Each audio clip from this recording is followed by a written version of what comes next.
काय तुमची मागणी आहे? एकूणच आणि त्यांनी ज्या पद्धतीने व्हिडिओ केलेला आहे त्याच्याबद्दल तुमचं मत काय? चाकणकर बाईंना ताबडतोब अटक केलीच पाहिजे. त्या भोंदूखळातला गुरुजी मानत होत्या आणि त्या त्यांच्या शिष्या होत्या, म्हणजे she was partner in a crime.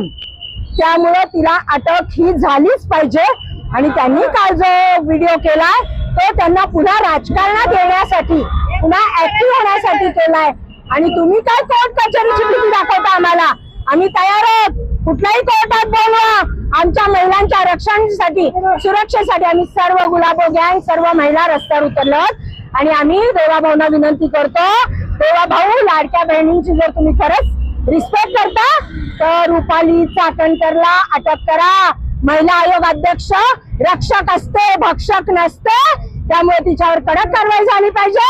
जर भोंदूखळातवर पोलीस तक्रार करत होते, पोलिसांकडे गुन्हा दाखल होत होता, या बाईंनी तो थांबवला, दम दिला, पत्रकाराच्या विरोधातच एफआयआर करायला लावली. जर एवढी कृत्य केलं तर तुम्ही दोषी नाही आहात. कोर्ट काय वेड आहे का? वेड आहे कोर्ट तुम्हाला माफ करायला? तुम्हाला माफ करायला एकच भाऊ आहे, तो सगळ्या पुण्याला आणि महाराष्ट्राला माहितीये.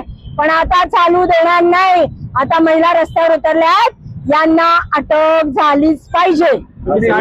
साडी काय कारण? साडी याच्यासाठी नेसवली, काल त्यांनी त्यांच्या व्हिडिओ मध्ये फारच भावनिक होऊन की एखाद्या वस्त्र घातलेल्या व्यक्तीला निर्वस्त्र केलं असं म्हणल्या, तर त्या खोटं बोलल्यात. आम्ही बघा वस्त्र घातले, साडी नेसवली ताईंना, आम्ही निर्वस्त्र नाही केलं.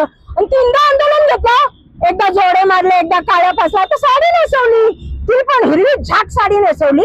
की आम्ही असं नाही, आमची इच्छा पण नाहीये की तुम्हाला वस्त्रहीन करायचं, कारण का तुम्ही अहो महिला आयोगालाच नागडं केलंय. तुम्हाला काय बोलायचं निर्वस्त्र काय आणि वस्त्र काय? तुम्ही स्वतःच महिलांना निर्वस्त्र केलं त्या खरातकडे.